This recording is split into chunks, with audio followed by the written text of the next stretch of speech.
Good evening, you wandering soul with a screen still glowing in your hands. You have made it here, which already says something about your day. It was loud, it was heavy, and it kept trying to borrow tomorrow's strength. Tonight, you get to borrow something else instead, quiet. You step, in your mind, into a Silla gold workshop where gold is not just a color but a kind of warmth, where tea steam rises like a soft curtain, and where tiny jingles do the brave work of making silence feel safe. You picture it clearly. Rafters darkened by years of hearth smoke, papered windows turning daylight into milk, and a low table scattered with tools that catch lantern light. The gold does not scream. It glows the way embers glow, patient, contained, unbothered by your modern hurry. And yes, a small reality check before you sink in. You probably won't survive this, meaning your anxious, doom-scrolling version of you will not make it through the next hour without getting a little quieter. So, before you get comfortable, take a moment to like the video and subscribe, but only if you genuinely enjoy what I do here. Drop your location and let me know how your day has really been. Your worries, your exhaustion, or even a tiny joy that made you smile. I'm here to truly listen and offer the most sincere, heartfelt advice I can. Now, turn off the lights. Take a deep, slow breath, let your tiredness melt away, and gently close your eyes. Let's drift together into tonight's dreamlike lands.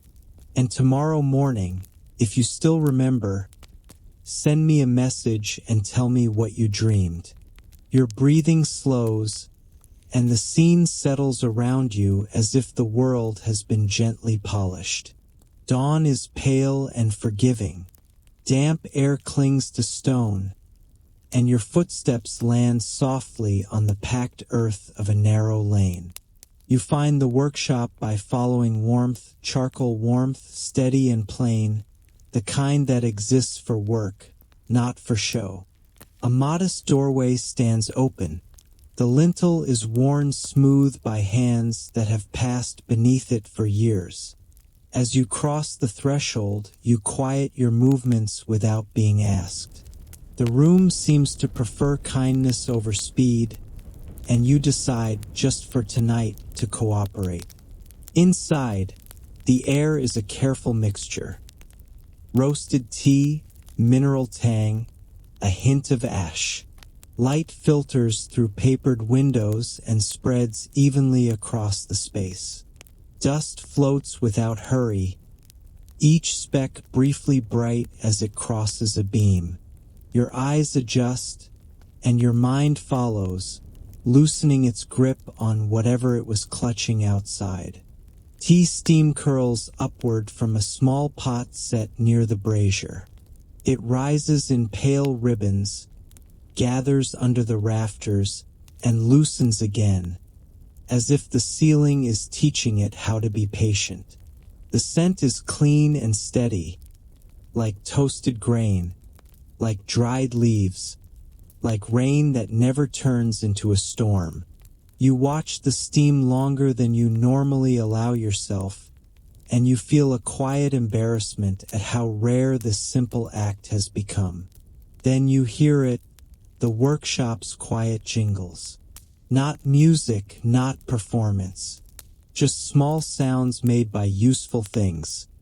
A charm that sways when someone passes. A cluster of finished ornaments resting together. A suspended tool that trembles slightly as air moves through.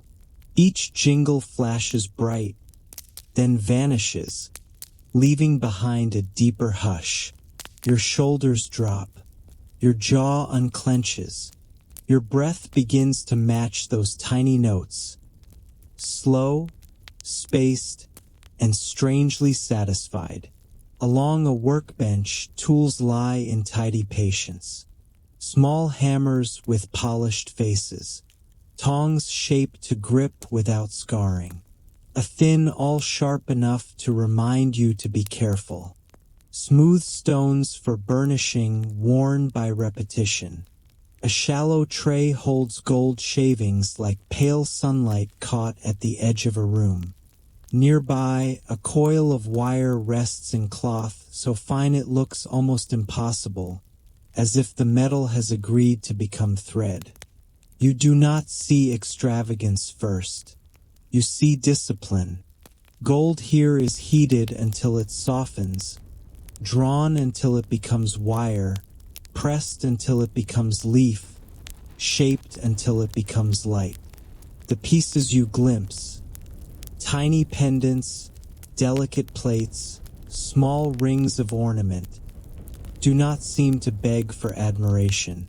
They seem built for endurance, for the long life of being worn, moved with, and carefully stored. Figures move through the space with practiced steadiness. Sleeves are tied back. Hair is kept away from flame. Hands approach hot metal with calm attention. No one speaks. There is no need for words when the work already has its own language. Heat, color, weight, resistance, release. A gesture indicates where you may stand, and you feel a surprising relief in being guided without being hurried. Near the teapot, a cup waits. The drifting warmth touches your face, and you imagine it smoothing the day off you the way warm water lifts road dust. Another jingle arrives. Two pieces of metal brushing together with the gentlest kiss, and it makes you smile in spite of yourself. It is almost rude how quickly something so small can recalibrate you. So you let it. You stand in the soft light of Silla gold and curling steam, listening for the brief bright note, then resting in the quiet that follows. The workshop does not fix you. It simply holds you steady long enough that you begin to trust your own breath again. You remain where you are for a moment, letting the last of that small, bright jingle dissolve into the larger hush. Nothing in this place rushes to fill silence. It lets silence be useful. The steam from the teapot keeps rising in pale ribbons, and you start to notice how even that motion has an unspoken discipline, as if the air itself has been trained to move with care. A gentle gesture guides you toward the courtyard beyond the main room. You follow, stepping over a threshold smoothed by countless quiet mornings. The light changes as you pass through, still soft, still forgiving, but brighter now, washed clean by open sky. The workshop opens into an outer yard where the day's work begins before the day fully announces itself. Packed earth lies underfoot, firm and swept, its surface showing the faint marks of yesterday's footsteps and the softer scuffs of broom bristles. Along the wall, neat stacks of charcoal sit beneath a simple awning, kept dry and ready. Beside them, clay jars hold water, and shallow basins sit waiting like calm mirrors.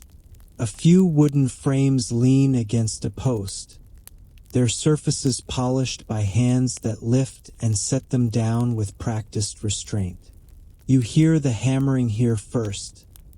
Not loud, not aggressive, but steady, measured, almost kind. It lands in small pulses, spaced as if someone is tapping out a heartbeat for the entire yard. Each strike carries a soft metallic note, and then the sound falls away. In the gap between strikes, you notice birds. You notice breeze. You notice your own breathing, which has now decided to copy the pace of work. The courtyard holds tools that can tolerate open air. Heavy hammers, larger tongs, stone blocks used as steady anvil surfaces. There is a sand tray, pale and fine, where heated metal can be set down to cool without sudden shock. Near it, a shallow pit contains ash and charcoal remnants, the evidence of heat already used and heat still possible. Everything is arranged with the quiet logic of people who do the same careful tasks every day and do not want surprise to creep in. You move slowly between these stations, and you begin to understand that the workshop is not just a room. It is a system of calm. Each space holds a different kind of attention. Inside, the light is even and intimate, suited to fine detail. Out here, the air is clearer, suited to heat and strength, to the rougher shaping that comes before refinement. A metal rod rests across a support, its end darkened where it has met flame. You watch it being lifted, always with tongs, always with respect, and placed near the hearth. The charcoal fire is not dramatic. It glows low and steady, fed in small amounts as if anything more would be impolite. Air is guided into it with subtlety. You notice the simple bellows nearby, not used in frantic pumping, but in slow, deliberate breaths, like the fire itself needs a lullaby. Heat changes everything. You see it in the way metal shifts from dull to alive, from stubborn to willing. At first it looks like nothing, just an object being warmed. Then color begins to bloom. Faint red, deeper red. A quiet orange that makes your eyes narrow slightly, not from brightness but from reverence. The metal is placed on a stone block, and the hammering begins again, calm as rain on a roof. Strike, rest, strike, rest. This rhythm does something strange and beautiful to your thoughts. Ideas that were sharp at the edges soften. The mental list you keep, messages, obligations, unfinished things, loses its grip, not because it has been resolved, but because it has been outcompeted by something steadier. The courtyard offers you a different kind of productivity, the kind that knows rest is part of the process. Near the far corner, a simple rack holds finished pieces awaiting their next step. They hang in loose clusters, and when the breeze shifts, they touch lightly. That is where the quiet jingles live most freely. Not constant, not insistent, just little reminders that even stillness can have texture. One cluster catches your attention. Thin plates shaped with delicate edges, their surfaces not yet fully polished. They swing gently, tapping once, just once, then settling. You find yourself listening not for the sound itself, but for the silence after it. The space between notes feels like a place you could live if you wanted. You walk the perimeter of the yard and notice the small details that make this calm possible. Water is placed where hands can rinse soot away before touching fine work again. Cloths are folded neatly, ready for wiping tools clean. The ground is kept clear so nothing unexpected trips the body or the mind. Even the way charcoal is stacked is an act of foresight, a quiet refusal to create chaos later. A shallow basin of water reflects the sky. Steam rises faintly from its surface where warmth lingers. You lean close and see your own face, softened by light and time. You look less like someone in a hurry and more like someone who might remember how to be present. It feels unfamiliar in the way a well-made garment feels unfamiliar at first. Structured, supportive, asking you to stand differently. The steady hammering continues, and you begin to sense the courtyard's larger lesson. Strength here is not loud. It is consistent, It is careful. It does not waste motion. It does not show off. It simply returns again and again to the next small task, the next measured strike, the next quiet breath of the bellows. And without anyone needing to instruct you, you start moving the same way. You place your feet softly. You keep your hands close to your body. You let your eyes take in one thing at a time. In the courtyard of soft hammering, you learn the first rule of this place. Calm is not something you wait for. It is something you build. You ease back from the courtyard, not because anyone pushes you along, but because your senses start tugging you somewhere quieter. The air shifts as you move. Less open sky, more sheltered warmth. And the scent of roasted tea grows stronger, richer, as if it has been patiently waiting for you to remember it exists. You follow that scent down a short passage where light thins and softens again.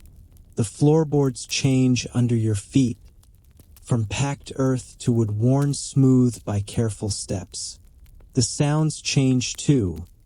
The courtyard's gentle hammering fades into a distant pulse, and in its place you catch the smaller noises, the whisper of cloth against sleeve, the faint scrape of a brush sweeping dust from a bench, the shy, almost embarrassed jingle of a charm settling after someone passes. The passage opens into a side alcove that feels like the workshop's exhale. It is not grand. It does not try to impress you.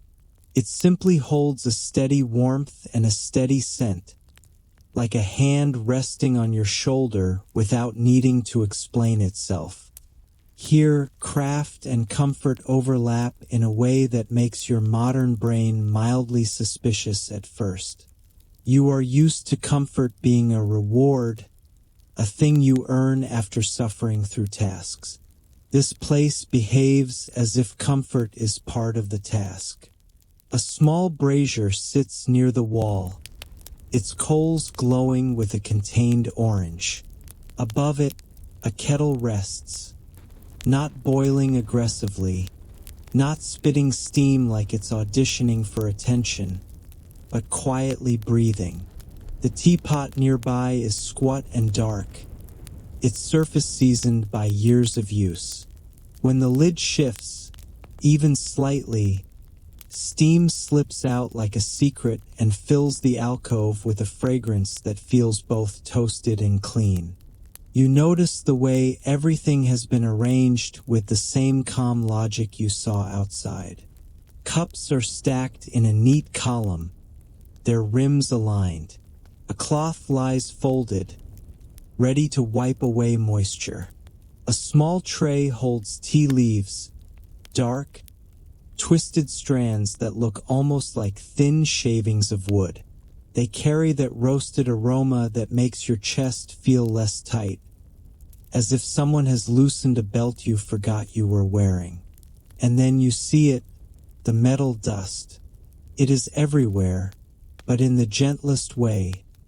Fine specks of gold and pale filings that have drifted into the corners of work and rest alike. They gather along the edge of a bench, in the crease where wood meets wall, on the cloth that gets shaken out and refolded and shaken again. In the light that slips through a papered window, the dust floats like tiny suns.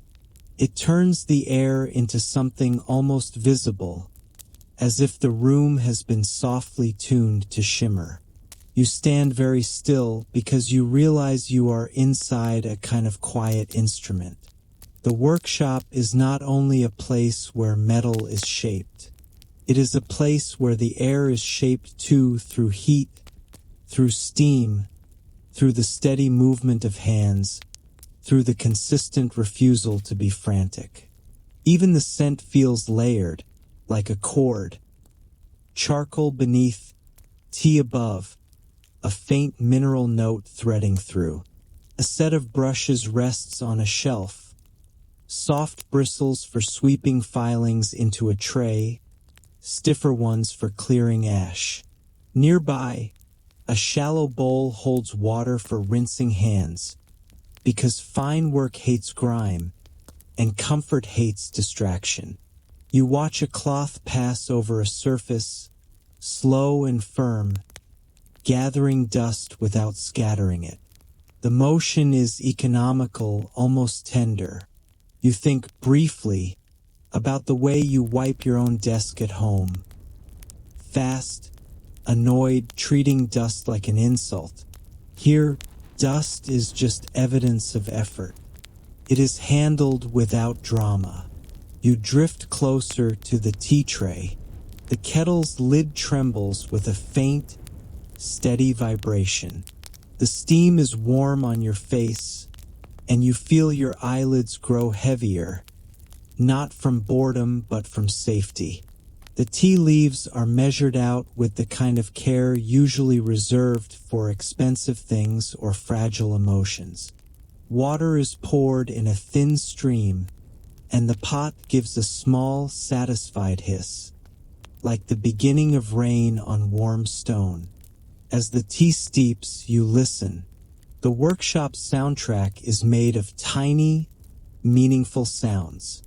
A tool set down carefully, not dropped. A brush tapping gently against a tray. The faint click of a lid. Somewhere farther in, a file strokes metal with a soft rasp. Steady, patient, almost hypnotic. And woven through it all, those occasional quiet jingles. A hanging ornament nudged by movement.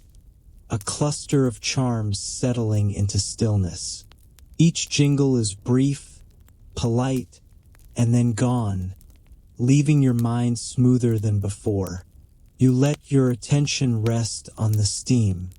It curls upward, touches the cooler air, and disappears. It repeats this cycle without complaint, as if it has accepted that vanishing is part of its purpose. The thought lands softly in you. You spend so much energy trying not to vanish, trying to be seen, remembered, productive, impressive, that you forget how calming it is to simply rise, do your small good work, and drift away. Tea is poured into a cup, and you hold it close. The cup's warmth sinks into your fingers. You inhale, and the roasted scent fills you in a way that feels strangely physical, like a blanket being pulled up over your shoulders. You sip slowly. The taste is earthy and slightly sweet, with a faint bitterness that keeps it honest. It reminds you that calm is not the absence of difficulty.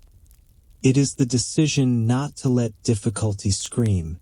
The metal dust in the air catches the light again, and for a moment it looks like the steam has turned to gold. You know it hasn't. You know it is only the meeting of particles and light and heat. But you also know your brain is impressionable right now, and honestly, that is the point. Let it be impressionable. Let it be soothed. Let it be slightly ridiculous in the way it finds meaning in floating specks. You can go back to being a hardened realist tomorrow. Tonight you are allowed to be softly enchanted. You notice, too, that the alcove is not separate from the work. It is stitched into it. The tea steam drifts toward the benches. The warmth reaches the hands that will soon hold tools again. The brief pause here is not indulgence. It is maintenance. Keeps the mind steady. Keeps the fingers calm. It keeps the workshop's rhythm from becoming jagged. And you, standing with your cup, begin to feel tuned the same way. Your breathing matches the kettle's quiet breath. Your thoughts settle into longer sentences. Your attention becomes less scattered. You do not fix everything in your life in this alcove, of course. You simply become a little more workable, like metal warmed to the point where it no longer fights the shape it is meant to take. You stay near the alcove a little longer than you expect to, because your body has started to understand something your mind usually argues with. Rest is not a detour. The tea's warmth lingers in your hands even after the cup is set down, and the steam keeps rising in calm loops, as if drawing invisible circles around you to keep you from drifting back into urgency. When you move again, it is with the slow certainty of someone walking through water. The passage leads you back toward the inner workbenches, where light turns milk white through paper windows and lands gently on surfaces prepared for fine detail. The workshop welcomes you in the same way it has since you arrived. Without fuss, without introduction, simply by continuing its own steady rhythm until you naturally match it. Here, the work becomes smaller, quieter, and somehow more intense. You see it in the way hands hover over metal as if over something living, in the way breath is held briefly before a precise motion, in the way tools are lifted and set down with the same care you would use for a sleeping child.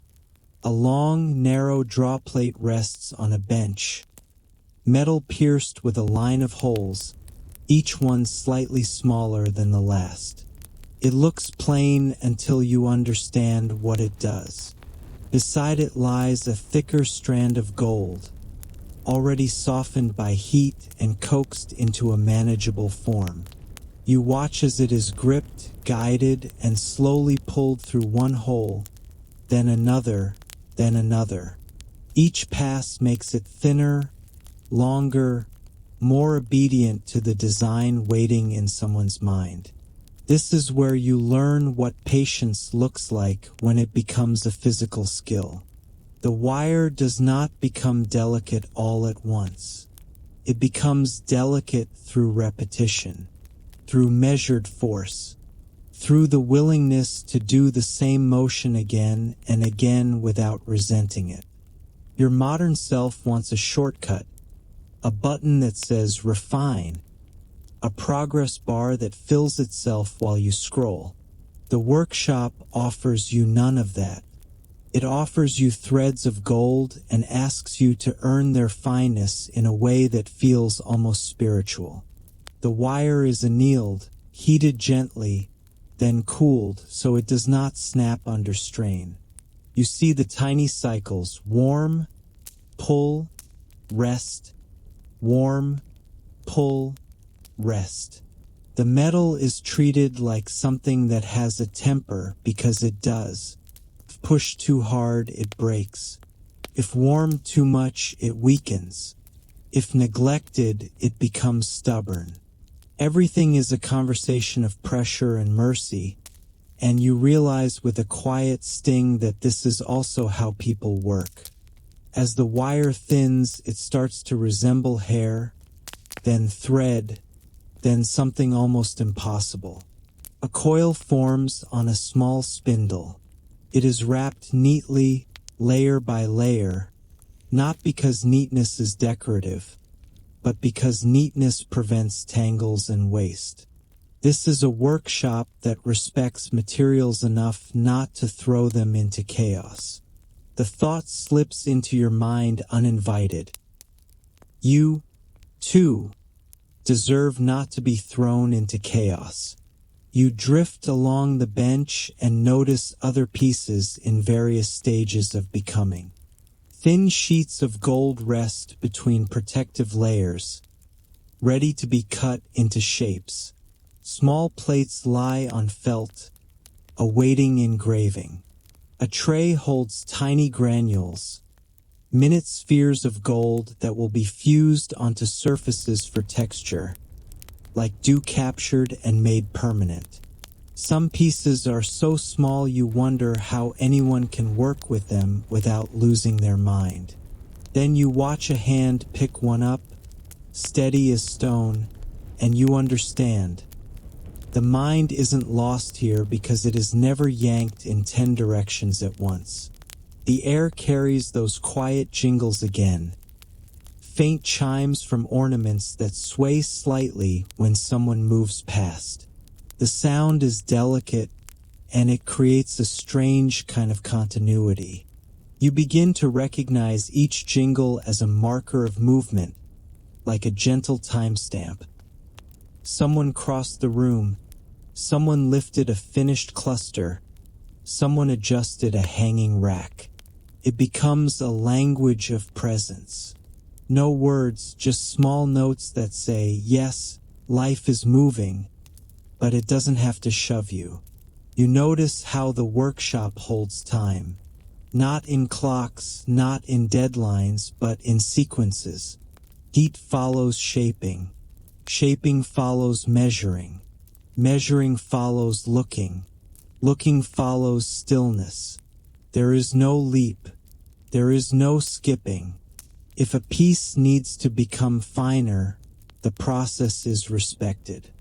And when the process is respected, time stops feeling like an enemy and starts feeling like a material. Something you work with, something you shape rather than fear. A cloth is unrolled on a nearby table, and on it lie patterns, simple outlines and careful references.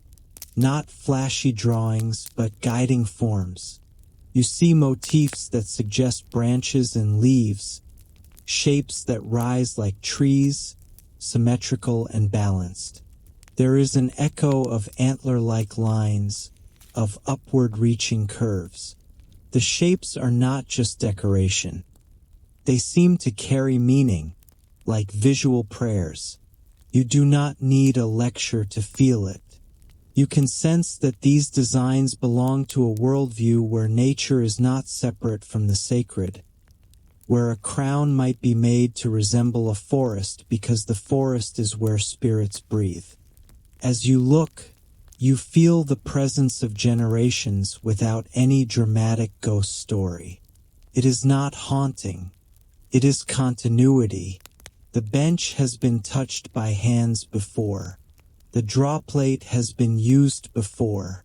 The patterns have been refined before. Even the teapot has been lifted and set down in this same warm corner before. The workshop is a stack of quiet days, and you are simply one more day stepping into it.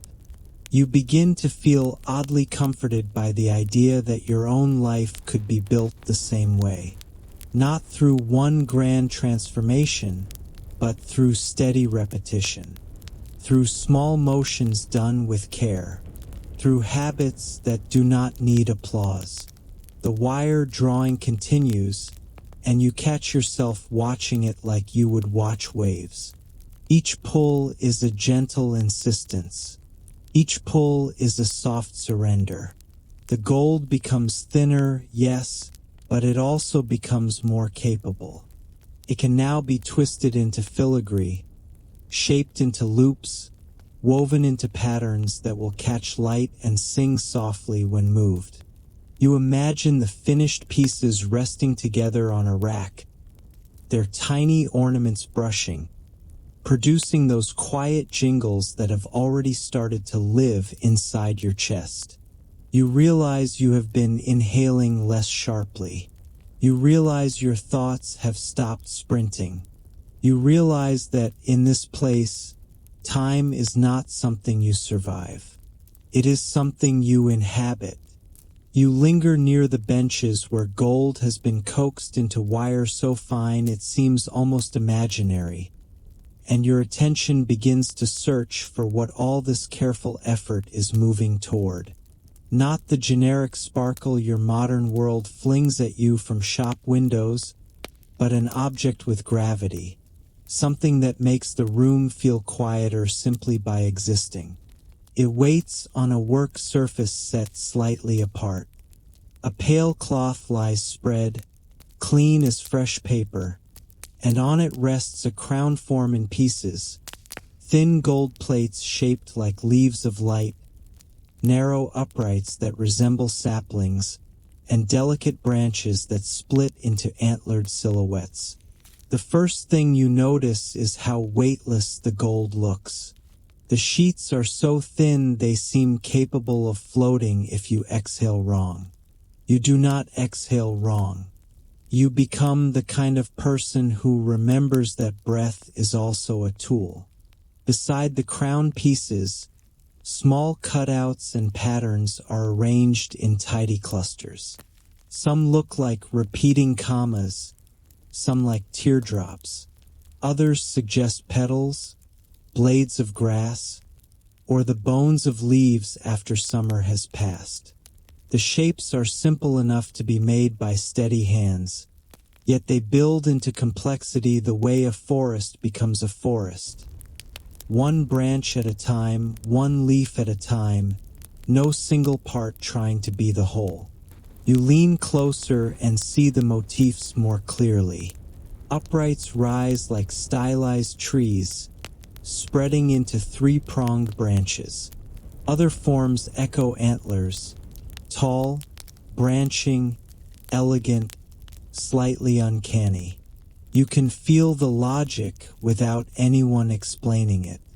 Trees reach upward, antlers reach outward. Both suggest life that refuses to stay low.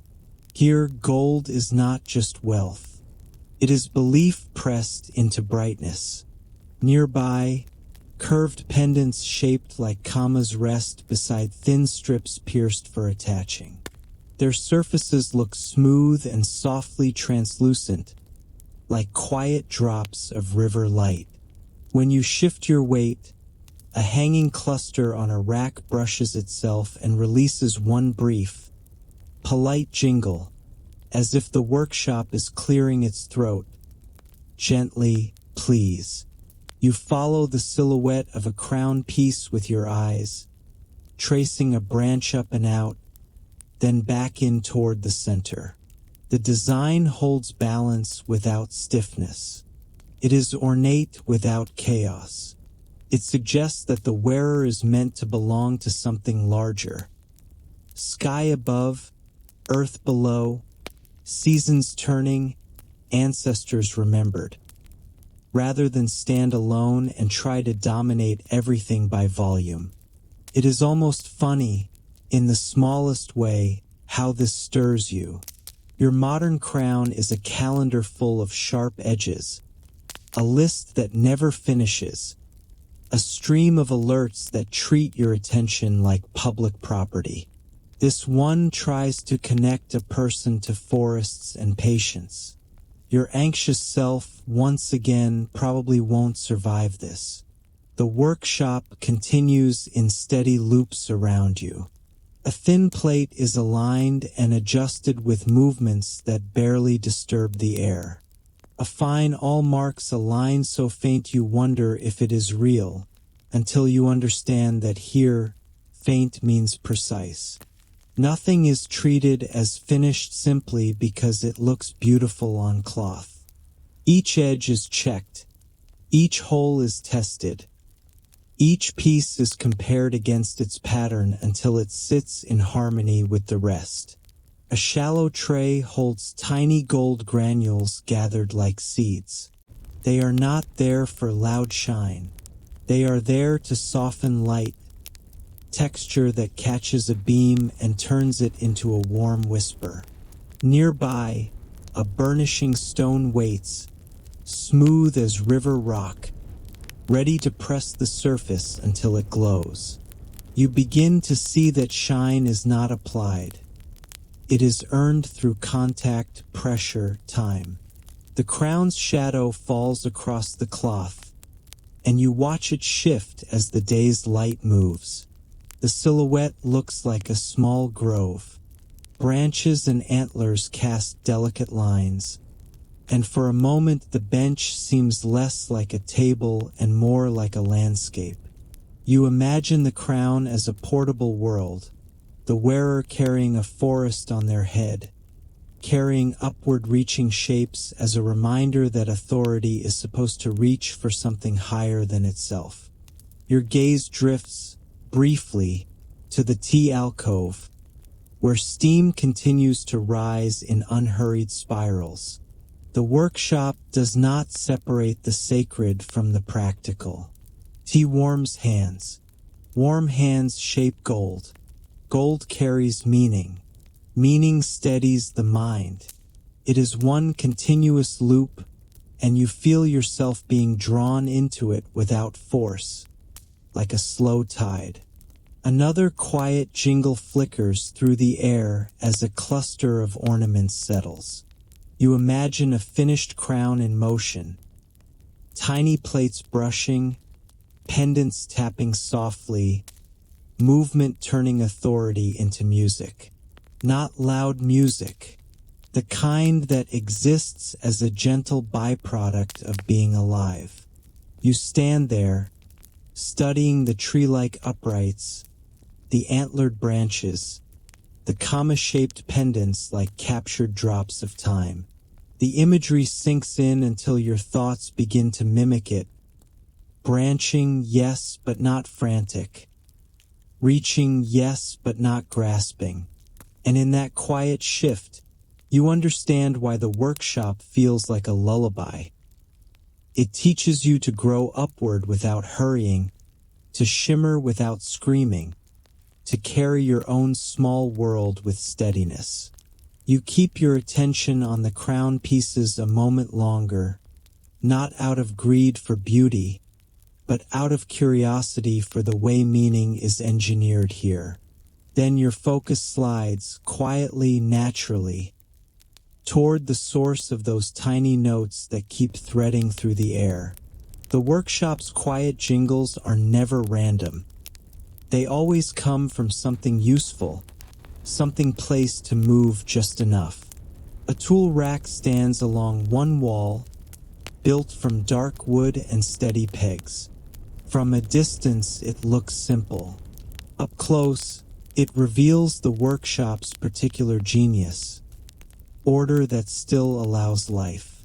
Tools hang in rows, but not stiffly. They have space to breathe. A pair of tongs rests with its tips aligned. Several small hammers hang by their handles, their faces polished. A file set lies together like siblings, and between them, almost shyly, small metal charms and loops dangle from cords, as if the rack itself has been dressed in tiny punctuation marks. These are not ornaments for decoration alone. They mark tools, differentiate sizes, remind hands what belongs where. A thin loop means a certain wire gauge. A tiny bell-shaped charm identifies a set of shaping punches. A cluster of 3 rings indicates the tools used for fine granulation. Each marker is practical, but the practical has been allowed to be gentle. When the air shifts, the charms brush and ring softly, and the rack becomes a quiet instrument that keeps the workshop's rhythm honest. You step closer, careful not to crowd the space. The air here smells faintly of iron and oiled wood, layered under the constant tea warmth and charcoal breath. Your eyes begin to distinguish the different metals. Gold kept carefully apart, silver glinting cooler, iron dark and sturdy. The jingles, when they happen, come from the lighter pieces, the small ones that don't need force to speak. A charm taps once against a neighboring loop as someone passes behind you. The sound is so soft you almost miss it, but you catch it, and that small catching feels like a skill. You realize you have been living in a world that punishes subtlety. Notifications blare, lights flash. Everything demands that you react now, now, now. This workshop asks something else. Notice quietly, respond slowly. You watch a hand reach for a tool. The movement is deliberate. Fingers hover, select, lift. The tool leaves its peg without scraping or clattering. The charm attached to its cord swings once, twice, then settles. A faint jingle arrives and disappears. The sound does not interrupt the room. It stitches it together, as if saying, the work continues, and it continues with care. Nearby, a hanging rack holds finished and semi-finished ornaments in loose clusters. Their edges are thin and responsive to air. Some pieces are small plates cut into leaf-like shapes. Others are tiny discs with perforations, meant to catch light and release it softly. A few are crescent forms, curved, balanced, waiting to be attached to something larger. When they brush each other, they produce a sound that is not quite ringing and not quite whispering. It is the sound of metal agreeing to be gentle. You begin to understand the emotional purpose of these sounds. They are not meant to entertain. They are meant to reassure. In a workshop where fire is present, where sharp tools are everywhere, where precision matters, it is useful to have small markers of calm. The jingles tell you that nothing has fallen, nothing has broken, nothing has slammed into chaos. They tell you the world can move without crashing into itself. You drift along the rack and notice how each cluster seems balanced to avoid tangling. There is a discipline even in hanging. Pieces are spaced so that they touch only when air insists. Strings are tied in ways that prevent knots. Nothing is left dangling carelessly, because carelessness costs time and damages fragile work. The workshop's refusal to be messy is not a personality trait. It is a survival strategy. You feel this in your own body. Your mind has been dangling too, for a long time. Thoughts tangling, worries catching on each other, plans twisting into knots. Here, everything is hung with intention. You begin to want that for yourself. Fewer knots, fewer sudden jerks, fewer chaotic collisions between one responsibility and another. A small basin of sand sits beneath the rack. You remember seeing one outside, and now you see it again here like a quiet callback. A reminder that heat and cooling are part of the same rhythm everywhere in this place. A tool used for shaping might be set briefly into sand to cool. A hot fragment might be rested there safely. The sand is a buffer, a pause, a place to lay down intensity until it becomes manageable. You think about all the places in your life where you have no sand tray, nowhere safe to set down heat. The thought lands gently, not as a scolding, but as a suggestion. You listen again. The jingles are different depending on where they come from. The tool rack charms make a slightly sharper, tinier note, bright but brief. The ornament rack produces a softer, warmer tap, like light rain on thick leaves. Even the kettle lid, when it trembles, has a faint metallic whisper that blends with the rest. Everything is tuned to the same principle. Sound exists, but it does not dominate. It appears, then it yields. You notice that this soundscape affects your sense of time. In loud spaces, time feels chopped, seconds cut into anxious pieces. Here, time feels continuous. The workshop is one long breath with occasional small notes inside it. You find yourself moving more slowly not because you are tired, but because you no longer feel chased. You step back and let the tool rack sit in your vision like a quiet teacher. It holds tools for making beauty, yes, but it also holds a method for living. Keep things in their place, let movement be gentle, allow small sounds to remind you that order can be kind. As you turn, one last jingle follows you, soft, polite, and oddly comforting. like a small bell tied to the sleeve of the day, telling you that you are still here, still moving, but you do not have to crash through the world to prove it. You drift onward with the tool rack's soft lessons still humming in you. Movement can be gentle and still be effective. Your eyes follow the light as it slides across benches and settles on a particular corner where brightness seems to be slowly made, not found. It is not the harsh shine of a mirror. It is a warmth, a gradual blooming, like sunrise arriving not as a dramatic announcement, but as an agreement between darkness and day. This is where gilding happens. A low table is prepared with calm precision. Cloths lie folded. Small stones rest in a row, smooth and worn. A brush sits with its bristles aligned as neatly as hair. A shallow dish holds a liquid that catches light like quiet amber.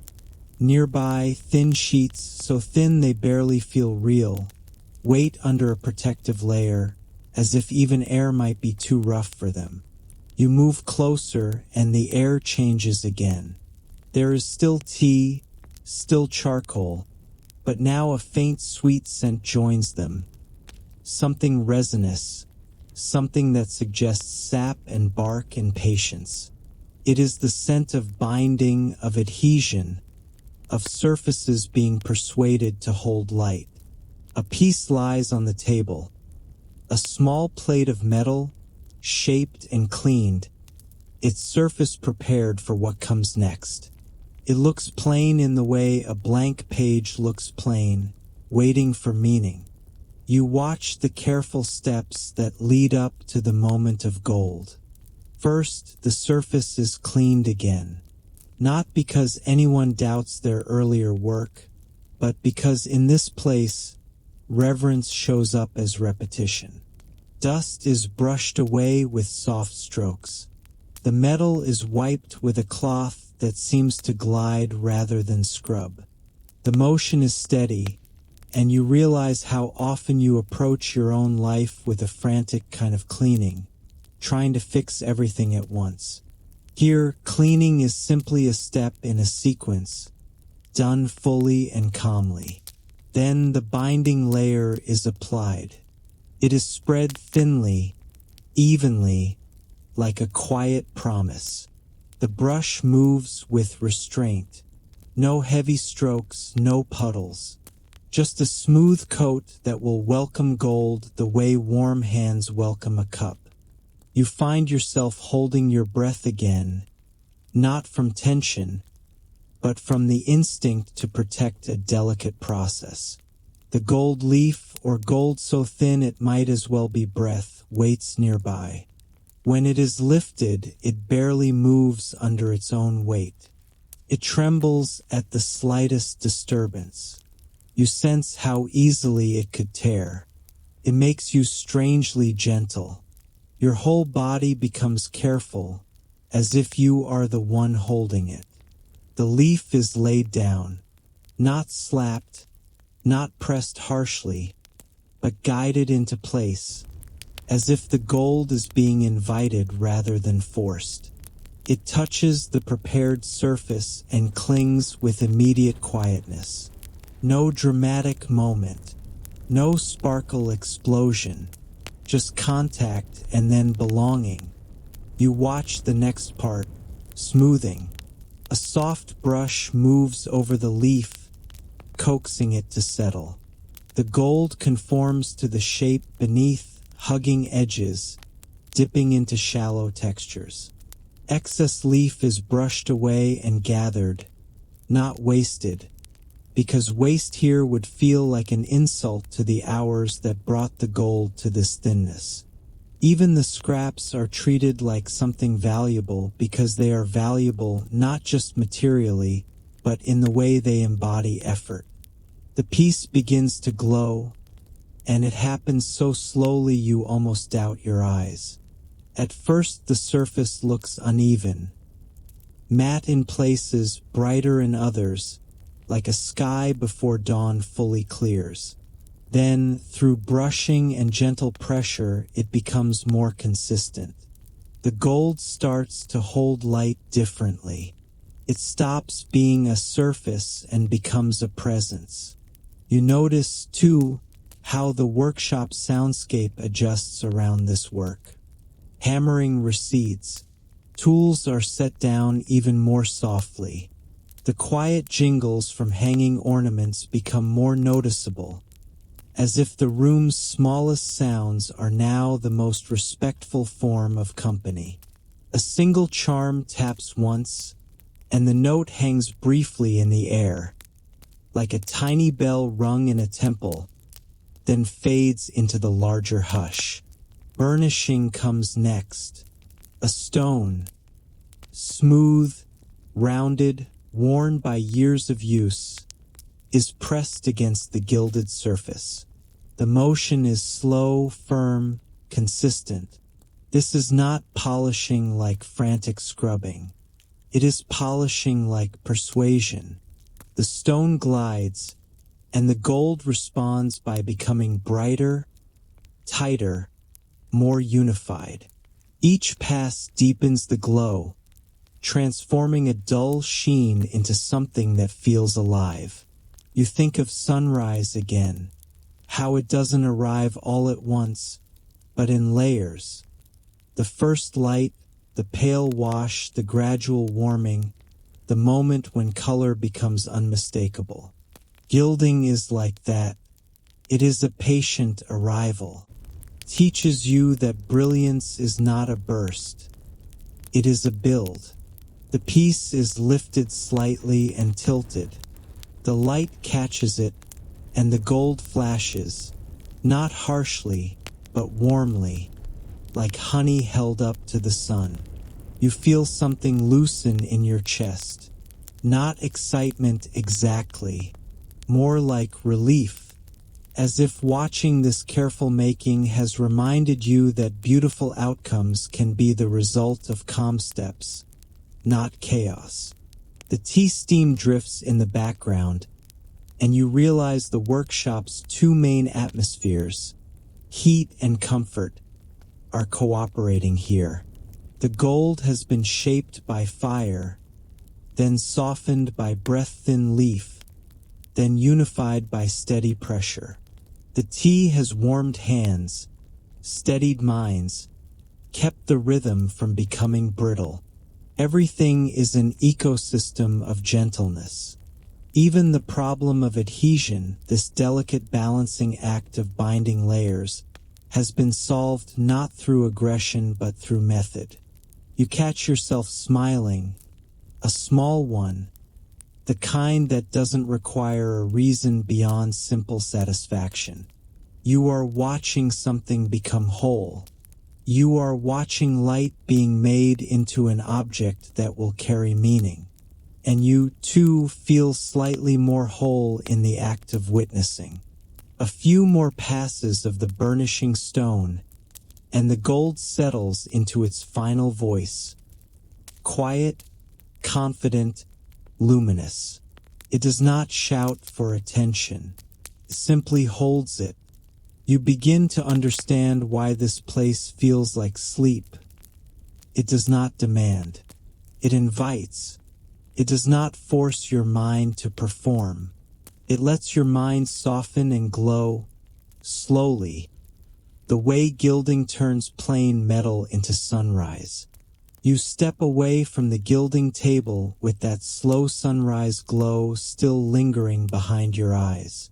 The workshop remains steady, but your body begins to sense a different kind of movement nearby. Not the precise motion of hands over metal, but the gentle drift of people shifting toward the doorway, as if the day is ready to widen its frame. A quiet cue, more felt than seen, suggests you follow. You do. You pass the tool rack again, and a charm gives a single, soft jingle as if signing your exit. The courtyard light meets you like a cool cloth on warm skin. Outside, the air is brighter and less scented with resin, but the tea's warmth seems to have seeped into you. making the chill feel friendly rather than sharp. You walk with locals along a narrow lane that curves between low buildings. Roof lines sit heavy and calm, their edges softened by time. Wooden beams show the grain of long use. Walls are pale where sun and rain have worked together to smooth them.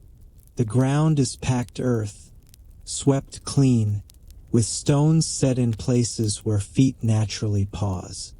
It feels like a town designed for walking rather than rushing, an obvious problem for your modern instincts, which still occasionally try to sprint even when nothing is chasing you.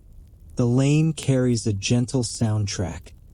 The hush of sleeves moving, the faint creak of wood, the distant pulse of hammering fading behind you, and, threaded through it, the smallest metal notes, jingles from somewhere you can't immediately locate. Perhaps a charm on a basket handle. Perhaps a cluster of ornaments being carried carefully. The sound follows you like a reminder that the workshop's calm does not end at its threshold. It leaks into the town. You pass courtyards where families tend small tasks that keep life stitched together. A woman shakes out a cloth and hangs it to dry, the fabric catching light like a pale sail. A man turns a wooden tool in his hands, checking its smoothness, as if preparing it for another day's repetition. Children move quietly, not because they are forced into silence, but because the town's rhythm has trained even their energy to flow rather than collide. You reach a small market area where stalls are arranged in a loose, practical cluster. There is no aggressive shouting here, no frantic bargaining scene, no theatrical chaos. Goods are laid out with care. Bundles of dried herbs, woven reed baskets, simple ceramics with smooth rims, stacks of cloth folded into rectangles as satisfying as well-organized thoughts. You catch the scent of roasted grain again, mixed with something earthy and sweet, and you realize the town itself has the same layered scent profile as the workshop. Comfort built into routine. A tea stall sits near the edge of the market, and steam rises from kettles in the same quiet way it rose inside. You feel a strange déjà vu, like the whole town has been brewed. Cups clink softly as they are set down. That sound, ceramic touching ceramic, echoes the workshop's gentle discipline. Even the way tea is poured feels careful, a thin stream, controlled, unhurried. The steam curls upward and drifts into the morning air, and for a moment it looks like the town is exhaling. You continue on, and the locals guide you past a small shrine-like space tucked beside a tree. It is modest, not grand, but it carries a different kind of stillness. Stones are arranged deliberately, a cloth offering flutters faintly in the breeze. You do not need to know the exact rituals to feel the intent. Gratitude, continuity, the acknowledgement that life depends on forces beyond the human hand. Your mind, always eager to categorize, tries to label it, but then gives up because the quiet here makes labeling feel unnecessary. The road slopes slightly, and you catch glimpses of fields beyond the town. Patches of earth turned and tended, their surface dark and rich.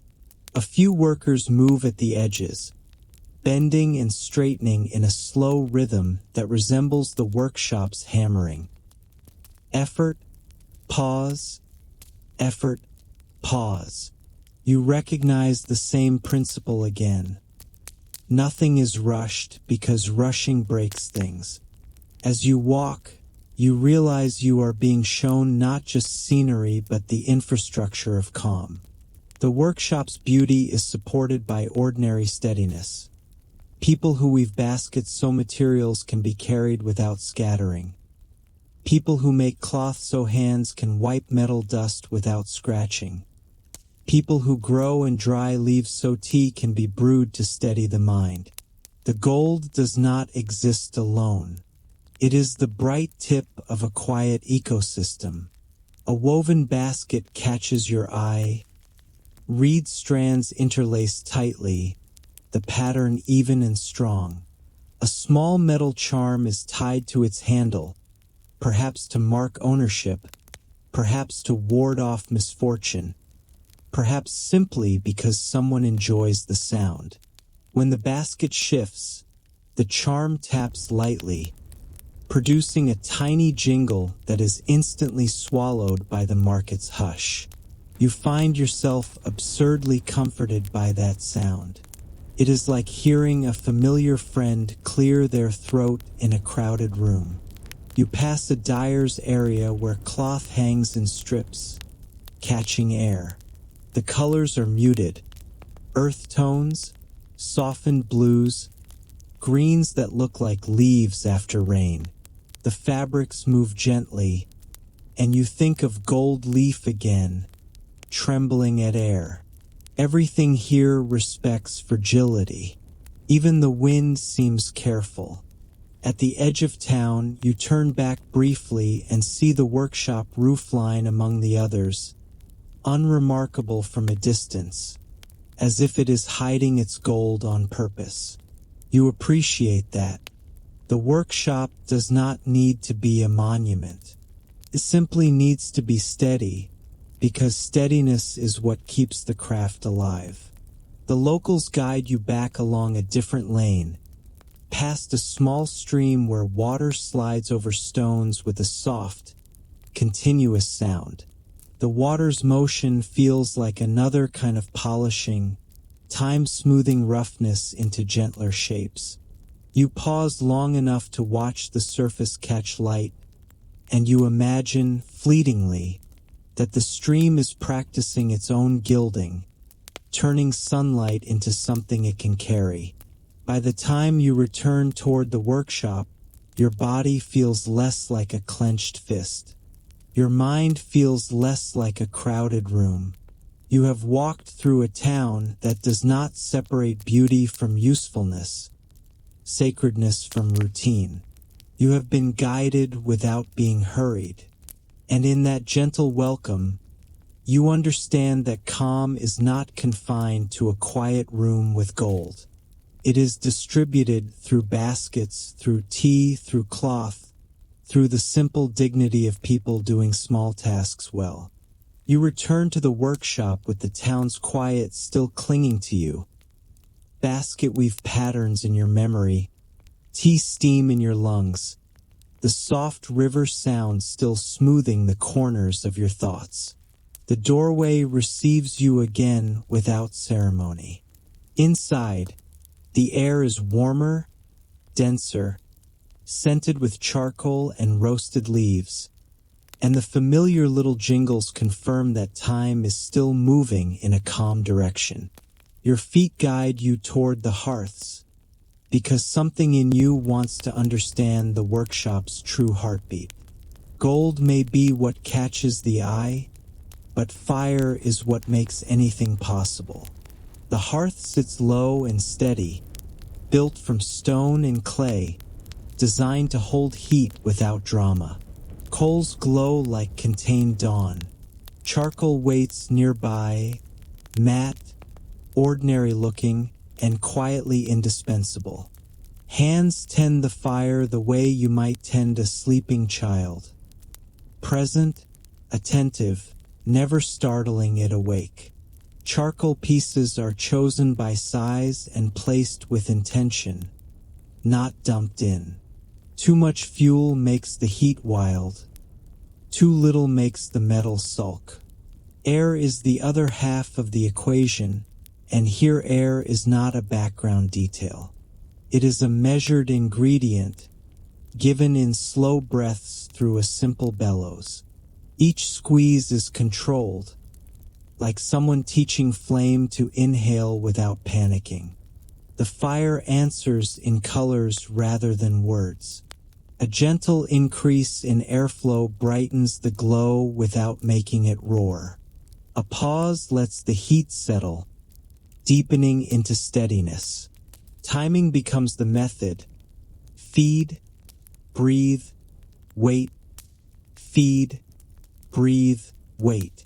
It is almost funny how unfamiliar this feels to your modern reflexes, which always want to crank everything up and call it efficiency. A piece of metal is held in tongs and introduced to heat gradually. Dull turns to faint red. Faint red deepens, then warms toward a quiet orange. The change is slow enough that your mind learns to slow with it. This is the workshop's first ritual at the hearth, watching color with respect. The metal tells you when it is ready. If you try to hurry it, it punishes you later. When the moment comes, the piece is lifted and set onto a stone block. Hammering returns soft, consistent, almost hypnotic. Strike, rest, strike, rest. The pauses are not laziness. They are part of the shape. Even the air seems to hold still so each sound can land gently, then dissolve back into silence. A shallow tray of sand waits beside the block like a promise. When a tool or piece needs to cool, it is set there without shock. You remember the sand basin from the courtyard and realize this workshop builds buffers everywhere. It does not trust intensity to behave on its own. It gives intensity a place to rest until it becomes manageable. You file that away as a life skill because your thoughts, frankly, have been running without a safe place to set down their heat. Annealing happens in small cycles, warming metal to soften it, then cooling it at the right pace so it stays workable. You begin to see that heat is not only for melting. It is for mercy. It resets the metal's temper, loosens stiffness created by shaping, and makes it willing again. The repetition has the soothing logic of tea steeping. Warm, wait, breathe. Warm, wait, breathe. And tea is never far. A kettle breathes quietly in the corner, steam threading upward like a soft ribbon tying the room together. At natural pauses, moments when metal must cool, when surfaces must be checked, when hands must be rinsed, tea is tended with the same measured care. Cups are warmed, leaves are measured, water is poured in a thin stream. The scent rises and settles into the wood, into the cloths, into you. The tea pause does not interrupt work. It seals it, the way a careful stitch keeps fabric from fraying. You notice how everyone moves around the hearths with a shared awareness of invisible borders. Where heat radiates strongest, where sparks might leap, where tools are safest to set down. This awareness is quiet cooperation, an unspoken choreography. Keeps the space safe without making it tense. Even the bellows exhales gently, and the coals brighten for a moment, like a small smile, then return to their patient orange. A faint jingle arrives from the ornament rack as a breeze slips through the doorway. The sound appears, then yields. Heat rises, then is guided. Light catches, then softens. Somewhere on a bench, crown pieces wait in their tree-like shapes, untouched for the moment, as if even ambition is willing to sit still until the fire says yes. You stand close enough to feel the warmth on your face, not close enough to be reckless. The heat is comforting, like a fire that doesn't ask you to perform. Your eyelids grow heavier and you let them. You let the hammer rhythm massage your thoughts into longer, slower shapes. And as tea steam curls into the rafters and the coals breathe in their calm, banked way, you understand why these hearths feel like the workshop's center. They hold the day's work, and they hold you, too, until you remember how to be steady again. The workshop steadiness has started to feel inevitable, the way you assume the sun will rise until you remember weather exists. Heat breathes in the hearth, tea steam keeps curling into the rafters, and the quiet jingles continue to punctuate movement like tiny commas.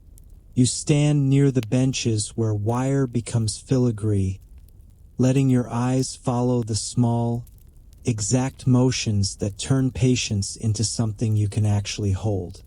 Then you sense a shift, small enough to miss but too precise to ignore. A cloth is lifted and refolded.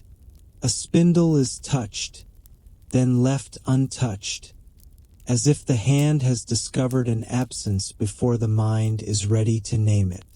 The room does not snap into panic. It leans into attention.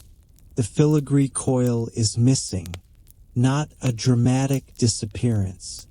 No crash, no accusation, no theatrical alarm. Just the quiet fact that a certain fine gold coil, thin as hair, wound neatly on its spindle, destined to become delicate loops and woven patterns, is not on its cloth where it should be. The empty space looks wrong only because everything else has been so right. Your nervous system, trained by modern chaos, tries to solve the problem by turning up the volume in your head. You resist. The workshop does not reward loudness. It rewards sequence. Hands stop unnecessary motion first. Tools are set down one by one in their proper places. The bench is cleared to its simplest state. Cloth smoothed flat, light allowed to fall evenly across it. Nothing moved without purpose. Tea steam continues to rise, almost offensively calm, like it refuses to participate in your inner melodrama. A charm on the tool rack sways once and gives a single soft jingle, then settles, as if reminding you that even urgency can be handled gently. You help the only way that fits here. You retrace the last few minutes in small, respectful steps. You start with the bench surface. The wood is clean but not sterile. Faint metal dust glitters along the edges, the normal evidence of work. You scan for the coil's subtle signature. A thread-thin line, a tiny bright curve caught in a crease, the slight shine of gold where it shouldn't be. Your eyes are forced to become better. In the outside world you search by scrolling. Here you search by seeing. You lift the cloth folds carefully. A coil this fine can hide in a soft ridge like a secret. The fabric opens, smooths, opens again. Nothing drops. Nothing snags. The absence remains, calm, irritating, and very real. You check the tray where filings gather. Fine wire sometimes leaves tiny bright hairs when it is cut or adjusted. A brush moves slowly across the tray's surface, revealing shavings and dust, the expected glitter of effort. No coil. You widen the search without widening your pulse. The sand tray near the hearth is examined, because heat and wire live close together here.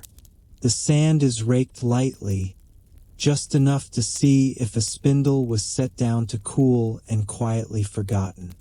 It yields nothing but warmth. You move to the water basin where hands are rinsed. A coil might have been placed there while soot was washed away. The rim is clear, The folded cloth beside it is undisturbed. Your mind tries to invent worst-case stories. Ruin, delay, shame. But the workshop keeps pulling you back to the only story that matters. Find the coil. You look down. The floor is swept, not polished.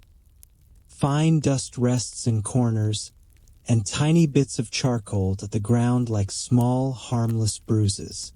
You search for the wrong kind of sparkle. You find fibers, shadows, a grain of sand catching light. Nothing. A faint draft slips through the doorway. Paper windows shift with a soft sigh.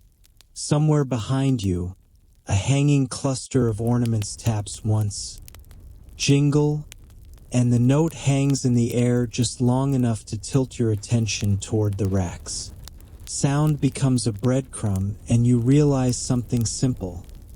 A coil that is missing from its cloth is not necessarily gone. It may have moved. You stand and stop looking only for the coil. You look for change. One cord on the hanging rack swings a touch longer than the others. A felt pad beneath a cluster sits at a subtly different angle, as if something brushed it.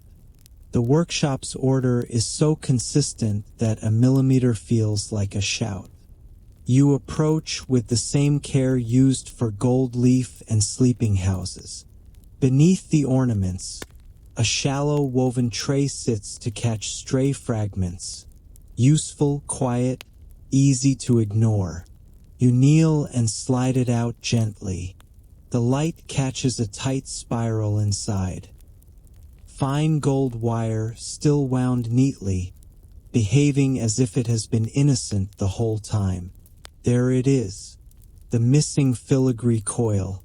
It has slipped, perhaps nudged by a sleeve, perhaps coaxed by that soft draft, off the bench and into the tray beneath the rack.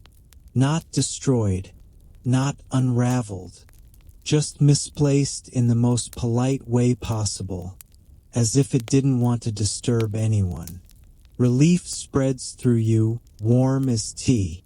No one celebrates loudly. The coil is lifted with care and returned to its cloth, and the workshop's rhythm resumes without needing a restart. In that seamless return, you learn the deeper lesson you came here for. Calm is not the absence of problems. Calm is what happens when a problem arrives and the room refuses to become it. The coil rests again on its cloth, neat as a thought finally put back where it belongs. The workshop does not pause for a victory lap. It simply exhales and continues. Yet you remain in that small pocket of relief because you can feel how close this could have turned into unnecessary stress if anyone had chosen drama instead of method.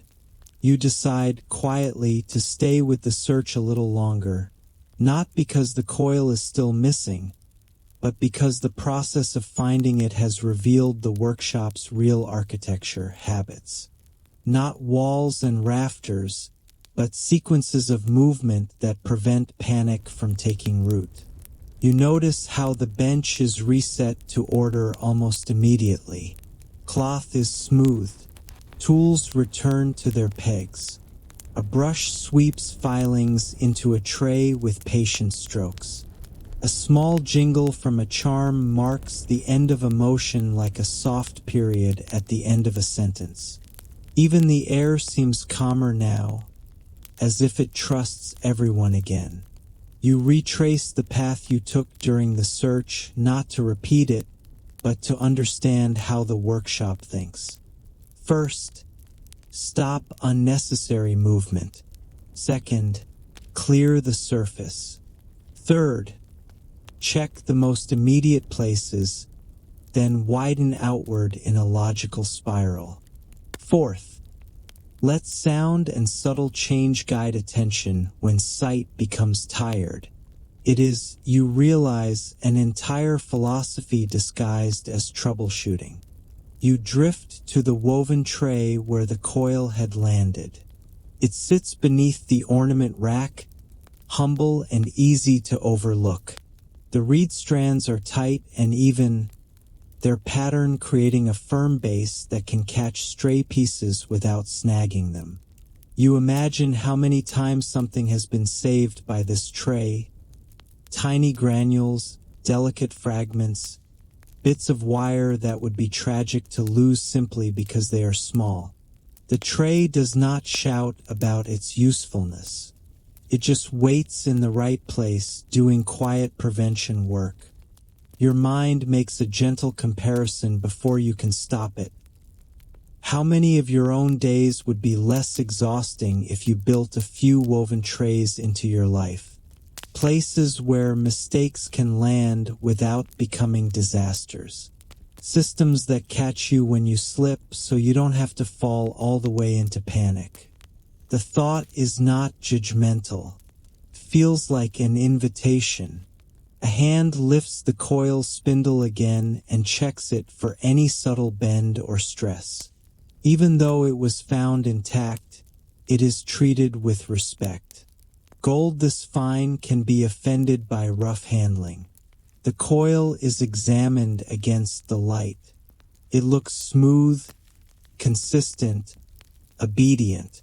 Still, the workshop doesn't assume. It verifies calmly, thoroughly, without performing anxiety.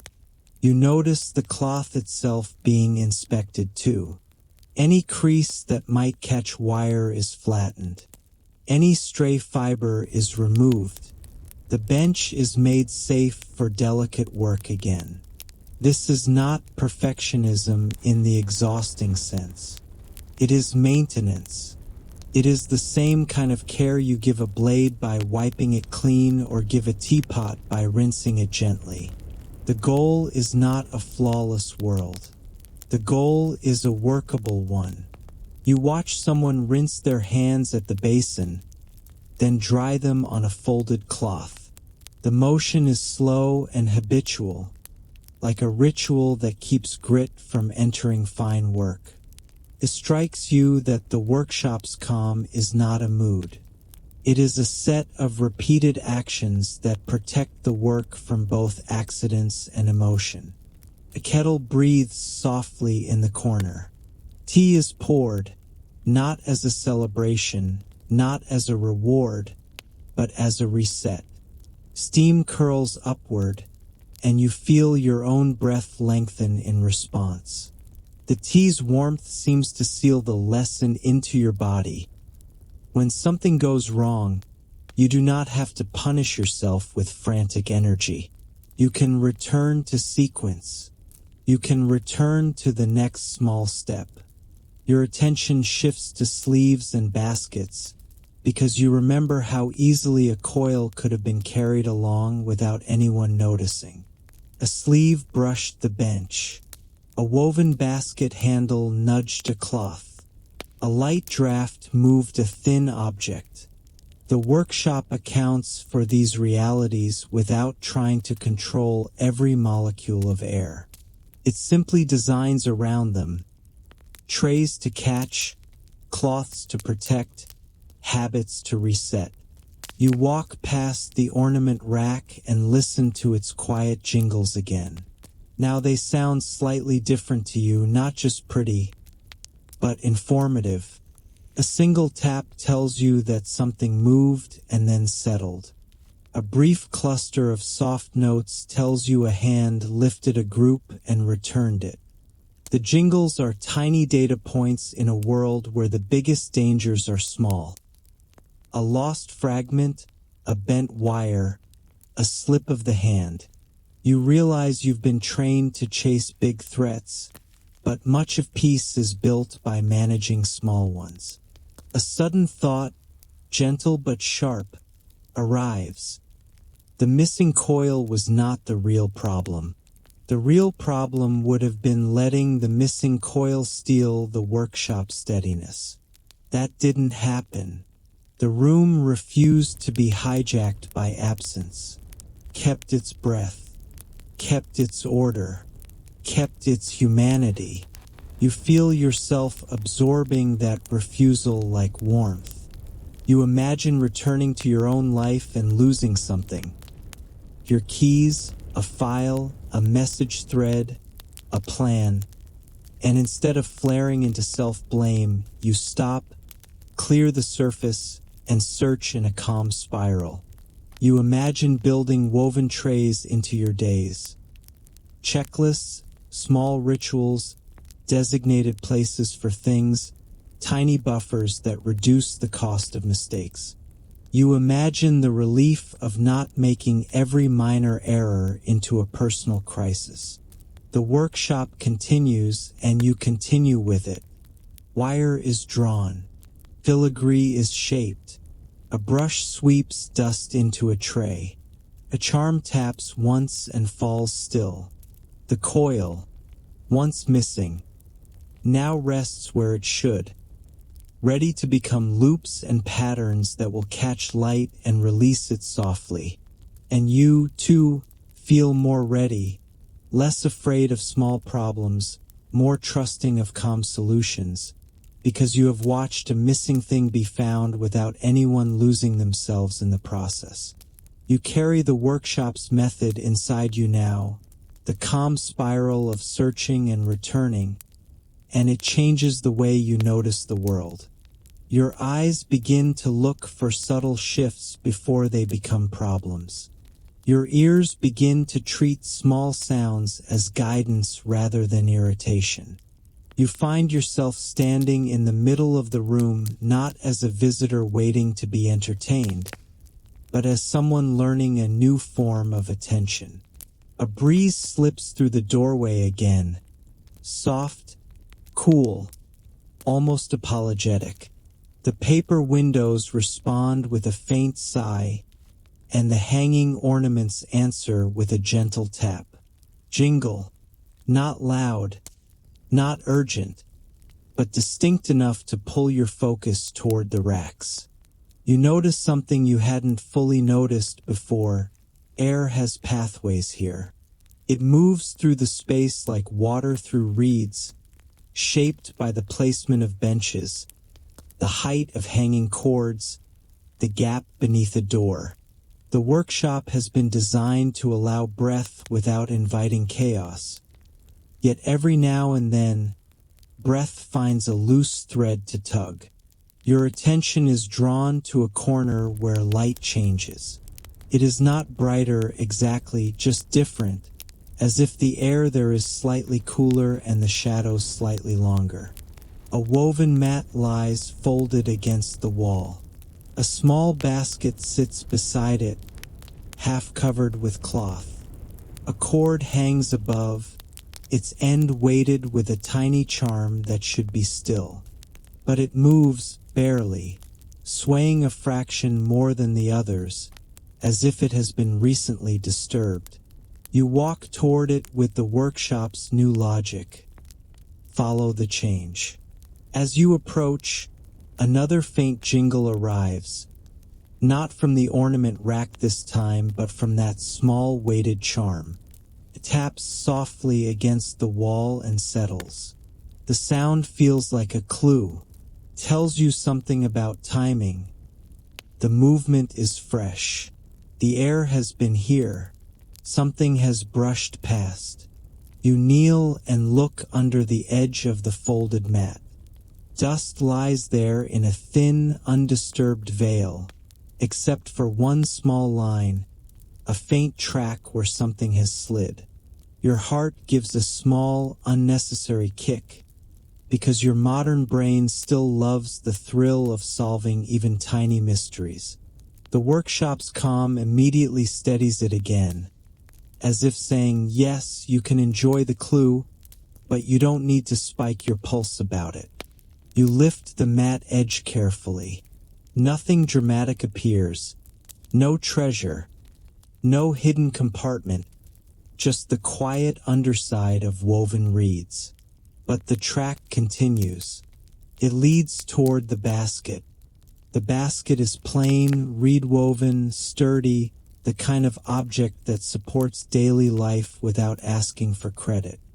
Its cloth cover has shifted slightly, revealing a corner of something metallic beneath. You do not yank the cloth. You lift it as if you are uncovering something sleeping. Inside, you find a small coil of wire, not the missing one you already returned, but another, a slightly thicker gauge meant for a different stage of work. It is neatly wound, but its spindle sits at an odd angle, as if it rolled into this basket and found a temporary home. For a moment you simply stare, because you realize what you are learning is bigger than the object itself. The workshop is teaching you how to read space, how to notice what has moved, what has shifted, what doesn't sit in harmony. The clue was not a flashing sign. It was a breeze, a jingle, a track in dust. You lift the spindle and feel its weight, light but present, like a thought you can finally hold. You examine it in the light. No damage, no unraveling, just displacement. You can almost picture how it happened. Someone carrying tools brushed the basket. The spindle rolled. The cloth cover fell back into place. The basket, loyal and unassuming, caught it without complaint. The air moved. The charm swayed. The workshop's smallest sound recorded the event. You return the spindle to its proper place with the quiet satisfaction of doing a small corrective act well. The motion is simple, yet it calms you in a way that feels disproportionate. It is the calm of restoring order without force. As you stand, the room seems to breathe with you. The kettle continues its soft exhale. A brush sweeps filings into a tray. The ornament rack taps once, jingle, and settles again. Everything is moving, but nothing is crashing. You remain aware of airflow now, and it becomes almost comforting. You watch steam rise from tea and drift toward the rafters, then vanish. You watch the paper windows pulse faintly with each breath of wind. You watch hanging cords sway minutely, like grass responding to the same invisible hand. The workshop is alive in these subtle motions, and you begin to feel less separate from it. It occurs to you gently that your own life has these tiny signals too. A small tension in the jaw is a jingle. A slight clutter on a desk is a dust track. A minor misstep in your routine is a cord swaying more than it should. None of these are disasters. They are clues. They are invitations to return, to adjust, to restore. You take a slow breath and let that idea settle. Your modern mind likes to ignore clues until they become crises. This workshop does the opposite. It listens early.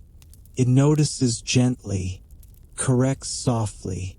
Another breeze slips through, and the weighted charm taps again, just once, like a polite reminder. You find yourself grateful for something as simple as that sound. It is proof that the world can communicate without shouting. It is proof that you can respond without panicking.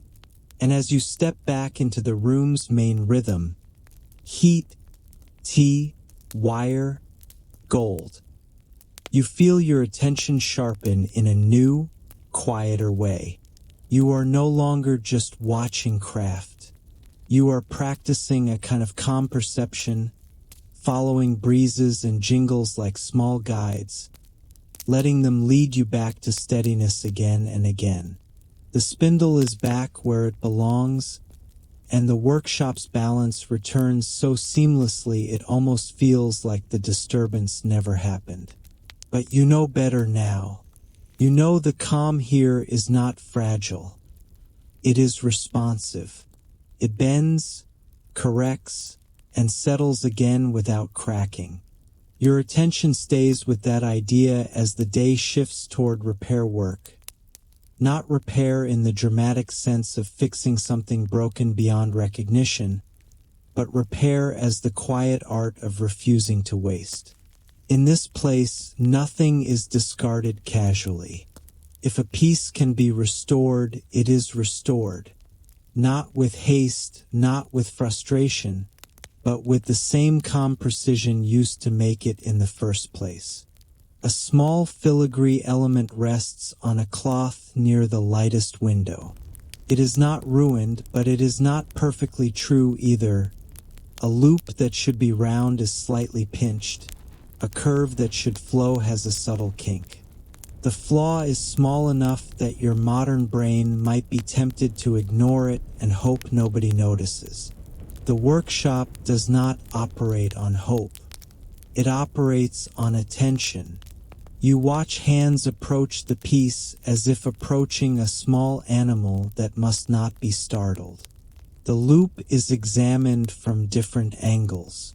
Light is tilted across it to reveal tiny shadows that indicate unevenness. A fingertip hovers close, not touching yet, as if confirming the piece's boundaries before making any move. The first step is not correction. It is understanding. A thin tool is chosen from the rack, a shaped burnisher or a narrow forming rod, something smooth enough not to scar the metal.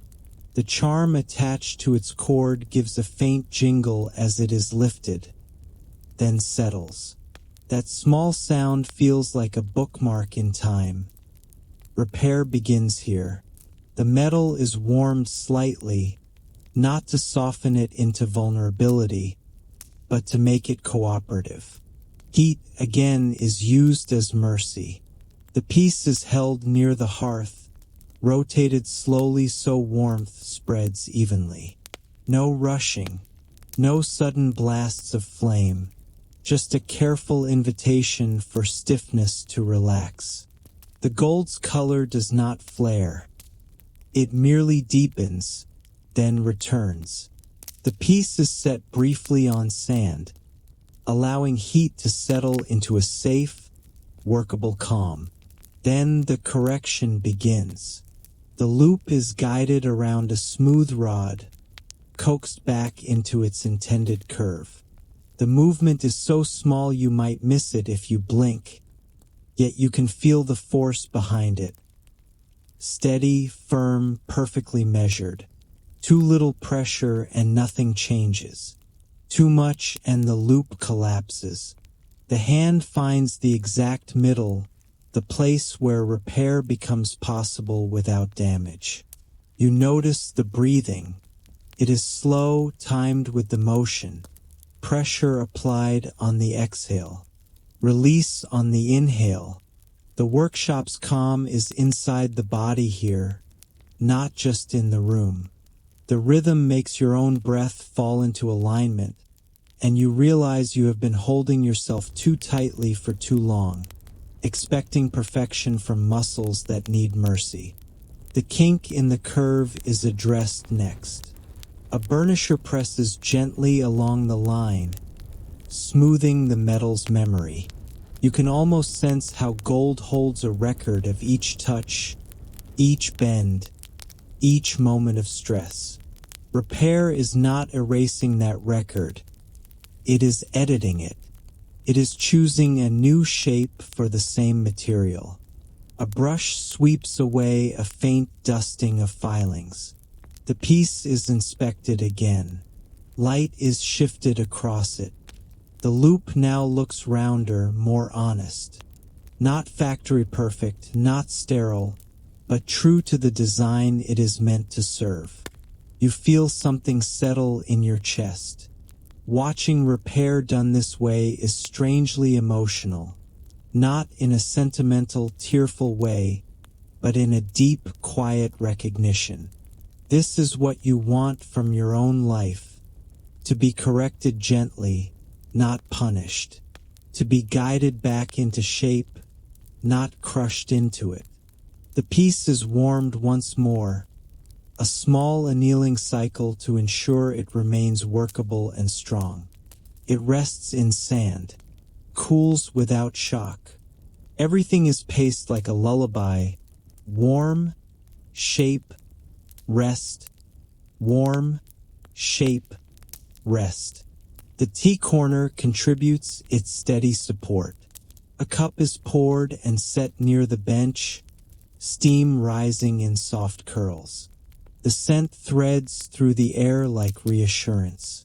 The workshop does not separate repair from comfort. It understands that delicate work requires a steady mind, and a steady mind is supported by small warmth and small pauses. You watch the repaired piece join others on a tray. It rests among its companions as if it belongs there, which it does. No one points at it, no one labels it as flawed, no one treats it as less worthy because it needed correction. It simply becomes part of the whole again. A quiet jingle arrives from the ornament rack as a breeze slips in, and the note feels like approval without fanfare. The room returns to its normal sequence: drawing wire, brushing filings, tending coals, pouring tea. Repair has been folded into the day the way a stitch is folded into cloth, nearly invisible yet holding everything together. You stand there, absorbing the lesson in the only way that matters: by feeling calmer, by sensing that mistakes and bends and small kinks do not have to become catastrophes. They can become invitations to slow down and return to shape. And as you watch another tiny loop being formed, steady pressure, gentle release, you realize you are learning a new definition of strength. Not the strength that never bends, but the strength that bends and is brought back with care. The repaired filigree rests among its companions, and the workshop returns to its gentle momentum as if repair has always been part of the plan, which, in a place like this, it probably is. You follow the flow toward the finishing area where completed work is treated not as a trophy but as a living thing that must be set down correctly, stored safely, and acknowledged quietly. A tray is brought forward, lined with soft cloth that looks almost like moonlight caught in fabric. On it, finished pieces wait. Thin plates cut into leaf-like shapes, delicate pendants curved like commas, tiny granules fused in subtle patterns that soften the way light breaks across a surface. Each piece holds the steady glow of careful gilding, burnishing, and patient hands. You lean in and see that the shine is not loud. It is deep. It is the kind of brightness that does not demand, because it already knows it will be noticed. The locals move with a calm pride that never needs to announce itself. They do not perform satisfaction. They simply handle the finished work with a certain tenderness that makes you understand the effort behind it. A piece is lifted with soft cloth, not bare fingers, because oils and sweat can dull a surface that took hours to coax into clarity. A brush, so soft it seems made for dust motes rather than metal, glides across an edge to remove invisible residue. The movement is light enough that it barely disturbs the air, yet it changes everything, the way one gentle sentence can change the mood of an entire day. The finished ornamentation is set aside in a designated space, an offering of finished light. It sits on a raised shelf, not hidden, not displayed like a brag, but placed where it can rest safely. The shelf catches light from the paper windows, and the pieces respond with a warm shimmer that feels almost like breathing. A small cluster of pendants taps together once as they settle, releasing a quiet jingle that fades quickly back into stillness. The sound is not a celebration. It is a confirmation. The piece has been placed. The world remains orderly. You find yourself staring at the crown components again. Now, with the day's lessons inside you, they look different. Not just beautiful, but inevitable, like they were always going to exist if enough calm effort was applied. The tree-like uprights and antlered branches seem less like decoration and more like structure. A framework designed to hold meaning above a person's head without crushing them. A finishing stone is used one last time on a small plate. The pressure is gentle but decisive, turning the surface from merely shiny into quietly luminous. The stone slides and the gold responds. Your mind responds too in a strange sympathetic way. You feel yourself becoming smoother around the edges, as if you are being burnished by proximity. You notice the way the workshop's quiet jingles play a role even here.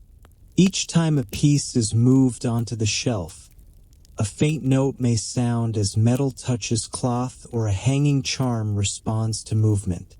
The jingles function like tiny acknowledgments, marking transitions without interrupting calm.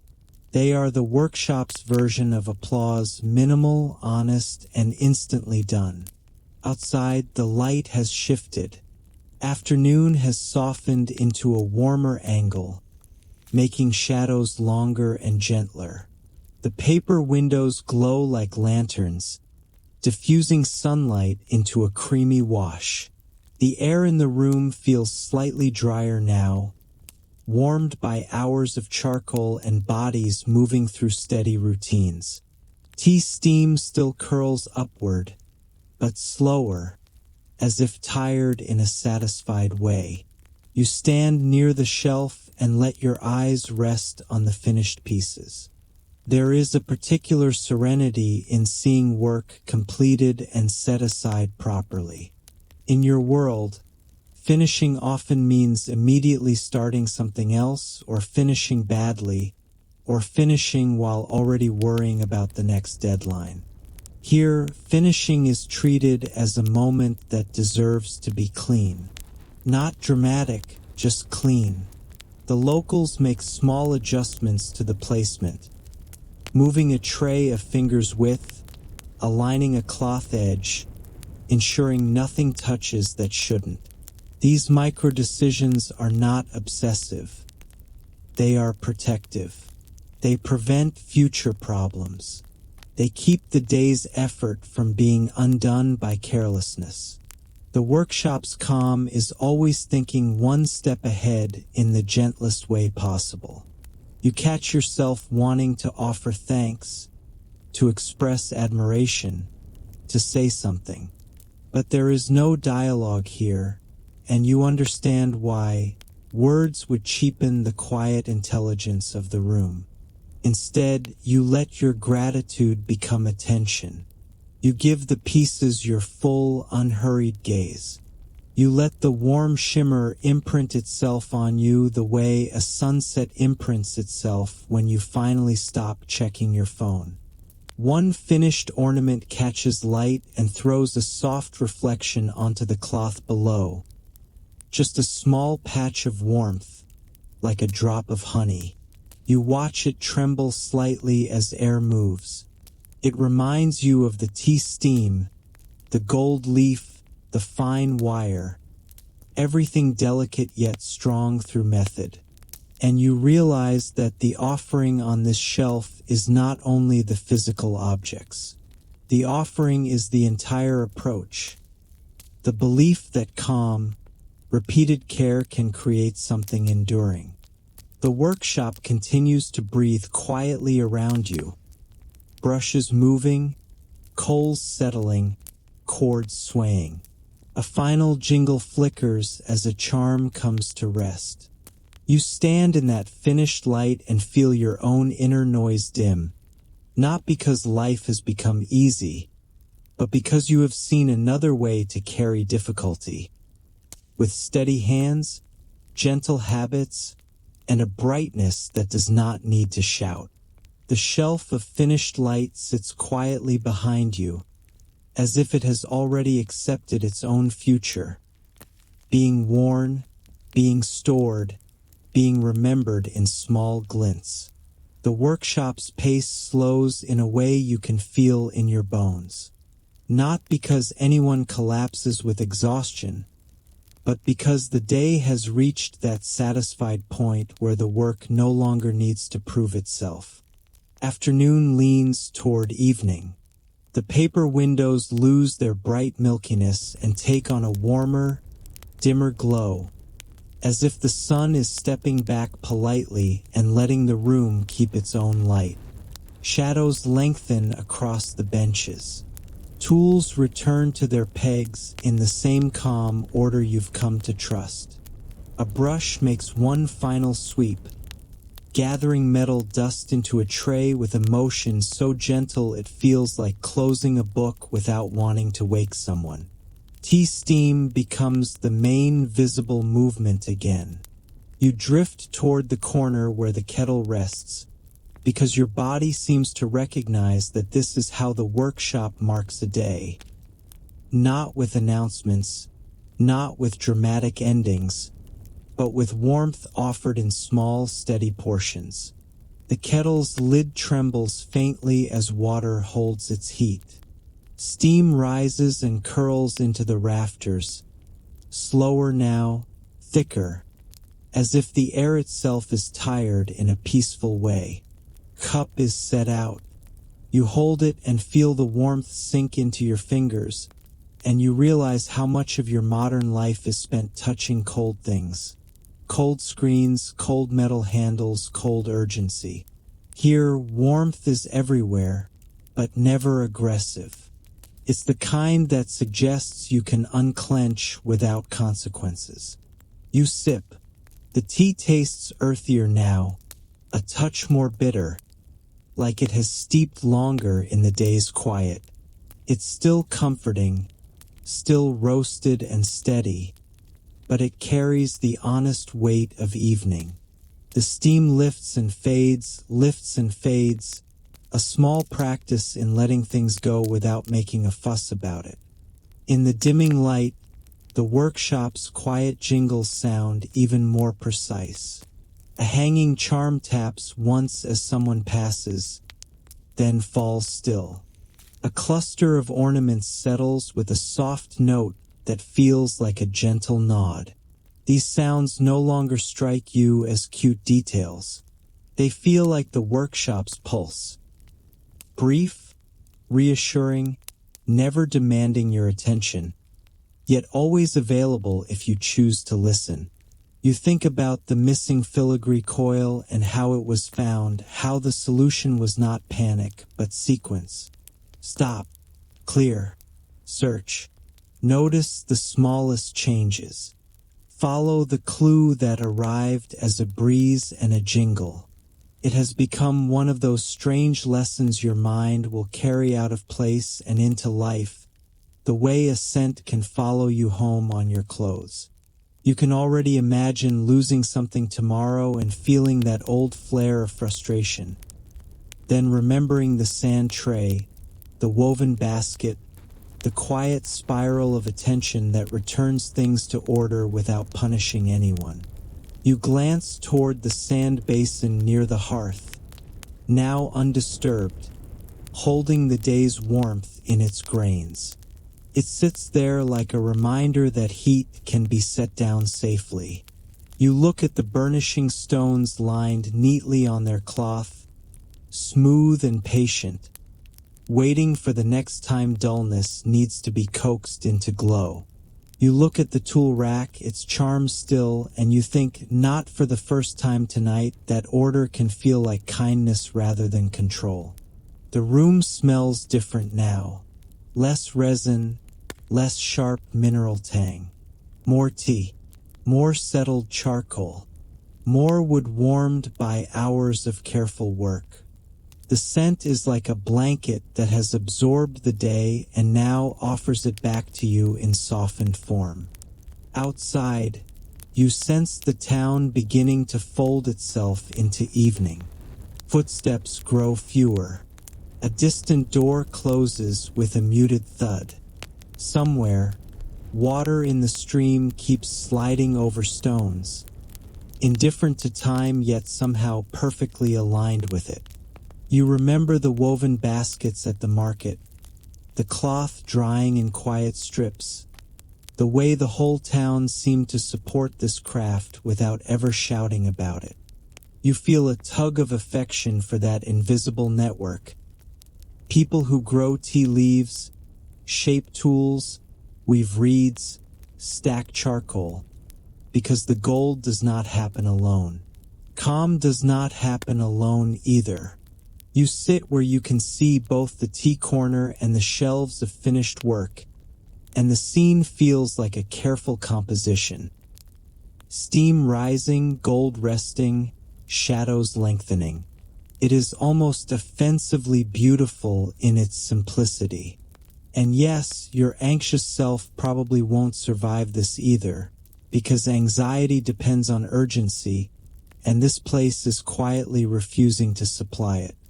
You take another sip and let your shoulders drop further. Your eyes grow heavier, not in a dull way, but in the way they grow heavy when they finally trust the room. The tea warms your chest. The air holds you. The workshop keeps breathing in small motions. Cloth folded, tool set down, a cord swaying once, then still. There is a brief moment where you feel the edge of goodbye, and it arrives without sadness. More like the end of a long exhale. The workshop does not cling. It doesn't beg you to stay. It simply remains what it is. Steady, warm, quietly luminous. So that when you leave, you can carry that steadiness with you rather than feel you've been cut off from it. You finish the cup slowly. Steam dwindles. The kettle's breath softens. The last light in the paper windows turns honey-colored, then fades toward dusk. And the quiet jingles, those little metal commas, continue to appear and vanish, gently punctuating the end of the day as if the workshop is writing the final lines of evening into the air. You rise from the tea corner slowly, as if standing too quickly might spill the calm you have been steeping all day. The workshop is dim now, lit by lantern glow and the last, tired warmth of charcoal. The paper windows have turned from creamy daylight to smoky gray, and shadows lie across the benches like folded cloth. Tools rest on their pegs with the quiet dignity of things that know they did their work and do not need applause. You take one last look at the shelf where finished pieces wait. Gold holds light even in dusk, not loudly, but faithfully. Like embers that keep their promise after the fire lowers its voice. Crown components lie arranged on soft cloth. Tree-like uprights, antlered branches, comma-shaped pendants, and tiny fused granules that soften the way brightness breaks. Everything looks both delicate and inevitable, as if patience itself has become an object. Your mind drifts because minds do that, and it lands on the small problem from earlier. The missing filigree coil still flickers in you, not as stress, but as proof. You remember the empty space on the cloth, the way your modern instincts tried to manufacture panic, and the way the room simply refused to feed it. You remember stopping unnecessary movement, clearing the surface, searching in a calm spiral, and letting the faintest clue, a breeze and a single quiet jingle, guide you toward the answer. It is strange how comforting that becomes. Not the coil itself, not the relief alone, but the certainty that steadiness can survive interruption.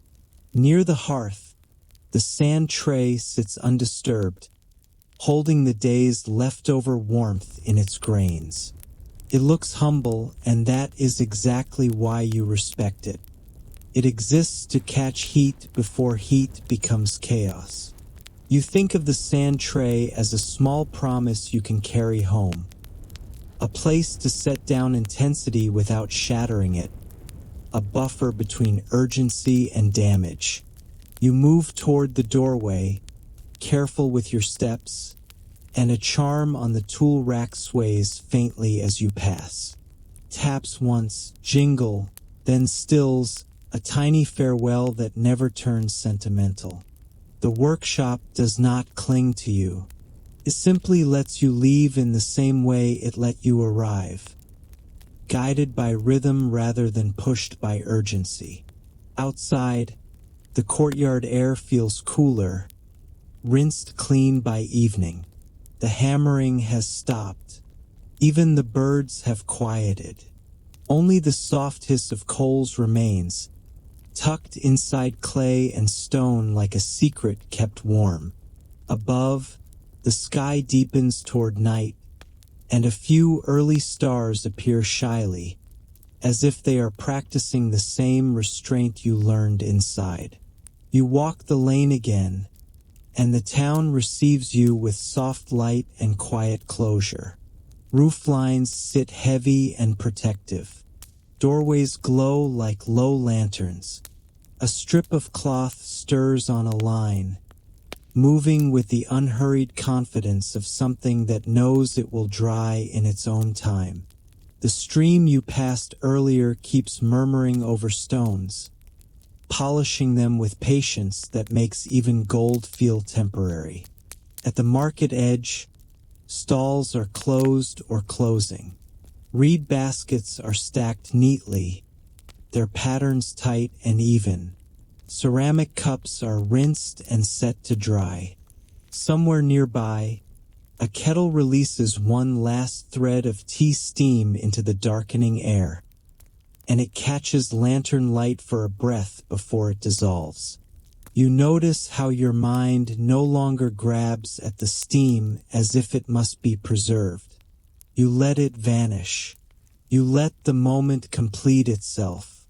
You realize the workshop's quiet jingles have followed you, not as constant sound, but as a new way of noticing.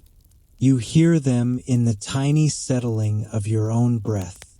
You hear them in the space between your thoughts, which has widened enough to feel like a room you can finally rest in. You hear them in the gentler way your feet land, as if your body has learned to respect the ground. You pause near the stream and watch the water for a longer moment than your old self would tolerate.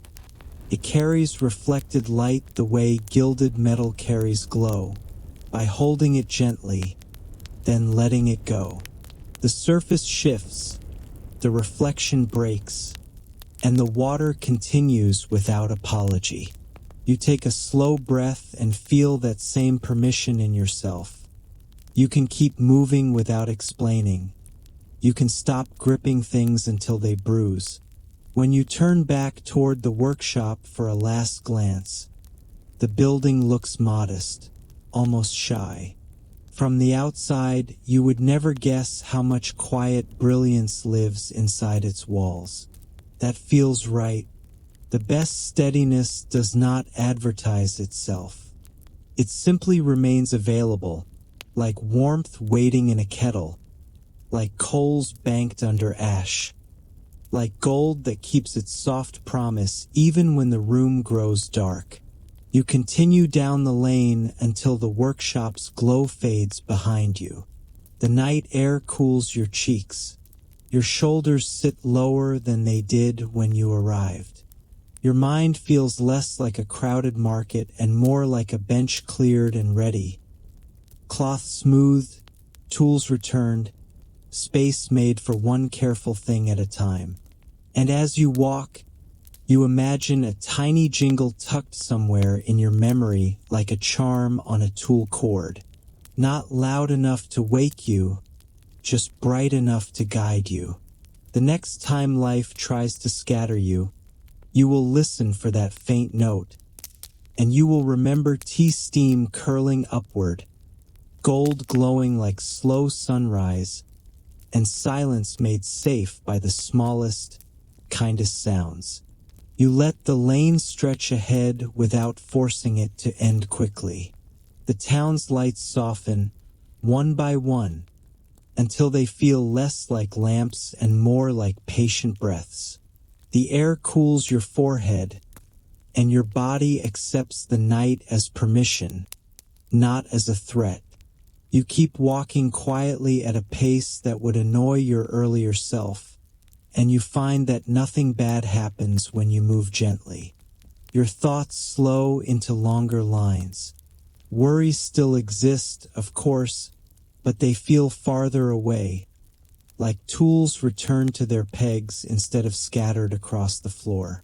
If something sharp tries to rise, you picture the sand tray, ready to catch heat, ready to hold it safely until it cools. If something small tries to disappear, you picture the calm spiral of searching, the way a single jingle and a breath of wind can point you home. You inhale, and the scent of roasted leaves seems to follow you, faint but steady, as if tea steam has memorized your lungs. You exhale, and the space inside you grows quieter. The stream keeps murmuring, polishing stones with patience. The stars above remain shy and constant, glittering without effort, reminding you that brightness can be gentle. Soon your steps become softer, weightless, and the world feels padded at the edges. You let your eyelids lower. You let your shoulders sink. You let the day fold itself away like a cloth smoothed and set aside. Nothing demands you now. Nothing needs you to solve it at midnight. You are allowed to rest. And in that last pocket of hush, you keep one tiny sound for yourself. A quiet jingle warm as gold, small as a promise. So you can drift down into sleep and trust that morning will find you again. End of story. Sweet dreams.